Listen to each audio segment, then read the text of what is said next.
sou Vinícius Brasil e essa é mais uma videoaula oferecida pelo projeto NAGE Poli USP. Dessa vez, falaremos sobre a valoração de projetos de inovação. Para tanto, é bastante recomendável a visualização prévia da aula Introdução à Valoração de Projetos, ministrada pelo professor Abraão Saraiva.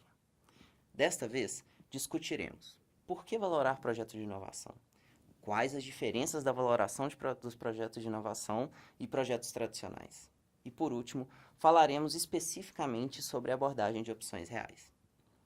Primeiro, precisamos entender quais as razões para se valorar projetos de inovação. Dar valor ajuda na gestão dos projetos, auxiliando na definição de quando é melhor iniciá-los, ampliá-los ou mesmo abandoná-los.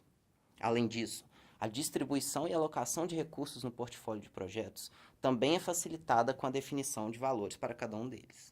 Valorar os projetos de inovação e as tecnologias geradas por eles nos ajuda ainda no processo de negociação que porventura se inicie, fornecendo informações e facilitando o entendimento de sua estrutura, auxiliando a tomada de decisão quanto à sua venda, compra, licenciamento ou compartilhamento. Entretanto, é importante lembrar que um projeto de inovação se difere dos projetos tradicionais, onde o grau de incerteza é baixo e o de previsibilidade alto.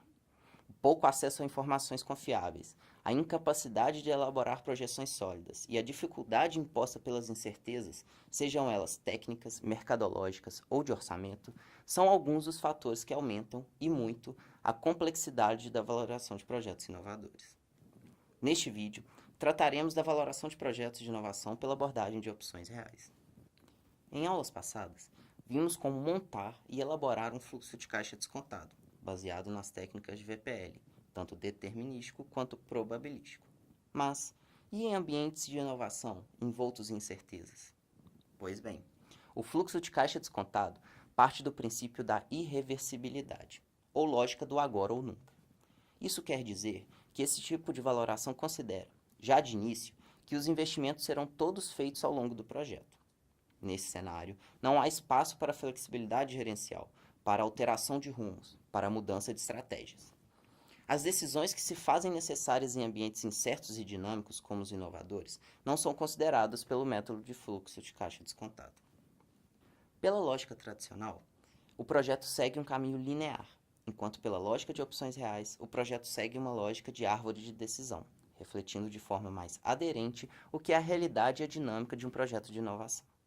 Ao utilizarmos opções reais, a ideia de irreversibilidade do investimento é deixada de lado.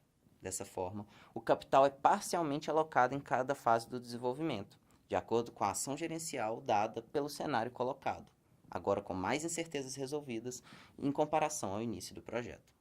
O fluxo de caixa, dentro da abordagem de opções reais, é entendido probabilisticamente e como dependente das incertezas, enquanto com o uso do fluxo de caixa descontado tradicional, as projeções são determinísticas e baseadas em cenários rígidos, não considerando o aparecimento de contingências.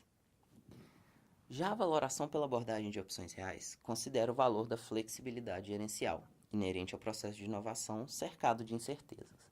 A abordagem, adaptada dos modelos de opções utilizados em mercados financeiros, considera que há o direito, e não a obrigação, de se executar uma ação gerencial no futuro. O que isso quer dizer? Quer dizer que, em cada fase do projeto, há a possibilidade, opção, de se executar ou não a ação gerencial, seja ela um adiamento, abandono ou expansão. À medida que as incertezas que envolvem o projeto vão sendo resolvidas, os gestores têm a chance de tomar decisões e alterar as rotas pré-estabelecidas. O valor do projeto é dado pela soma do valor calculado pelo fluxo de caixa descontado, acrescido do valor da flexibilidade gerencial. Existe uma série de modelos para o cálculo de opções reais, com a montagem de árvores probabilísticas, uso de técnicas de pesquisa operacional e até programação matemática. Não vamos aqui entrar no detalhe de cada um deles, mas o importante é ter em mente a ideia central da abordagem de dar valor à possibilidade de tomar diferentes decisões gerenciais em cada fase do projeto de desenvolvimento, a flexibilidade gerencial. Para facilitar o entendimento da valoração com o uso de opções reais, vamos pensar em um exemplo, que mesmo bem simplificado, demonstra um pouco o funcionamento da abordagem. Imagine um projeto de desenvolvimento de uma nova tecnologia, que existe um investimento de R$5.000. Suponha também que a empresa definiu como parâmetros a chance de sucesso do projeto após um ano como sendo de 50%, gerando um payoff de R$ 7.500, e a chance de fracasso como sendo de 50%, gerando um payoff de apenas R$ 4.500. Considere também que o custo do capital é de 15% ao ano. Utilizando o método tradicional de fluxo de caixa descontado e VPL probabilístico, temos o valor do projeto representado por essa equação. Efetuando os cálculos, temos que o valor do projeto é de R$ 217. Faremos o cálculo agora considerando o valor da flexibilidade gerencial, seguindo a abordagem de opções reais. Para tanto, consideramos que há a opção de adiar o investimento no projeto por um ano, de forma a esperar que alguma incerteza seja resolvida até lá. Resolvendo mais uma vez a equação, temos que o valor do projeto é de R$ 662. Por que a segunda valoração levou a um valor R$ 445 acima da primeira? Essa diferença corresponde, nesse caso, ao valor da opção de adiamento. Lembre-se, com a utilização da abordagem de opções reais, a flexibilidade gerencial, ou seja, a possibilidade de se tomar ações gerenciais após a resolução de incertezas, é valorada.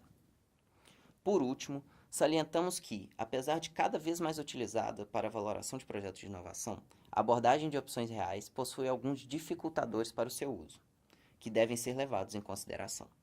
A complexidade matemática maior em relação aos métodos tradicionais, a dificuldade e a subjetividade para a definição de parâmetros e identificação de incertezas críticas, e o próprio fato de ainda não ser tão conhecida como as outras formas de valoração, são alguns dos fatores que dificultam o uso da abordagem. Recapitulando o que tratamos nessa videoaula, conversamos sobre a importância de se valorar projetos de inovação, como a abordagem de opções reais é mais aderente à realidade dos projetos de inovação por considerar o valor da flexibilidade gerencial, e acompanhamos um exemplo para facilitar o entendimento do tema. É isso, muito obrigado e até a próxima.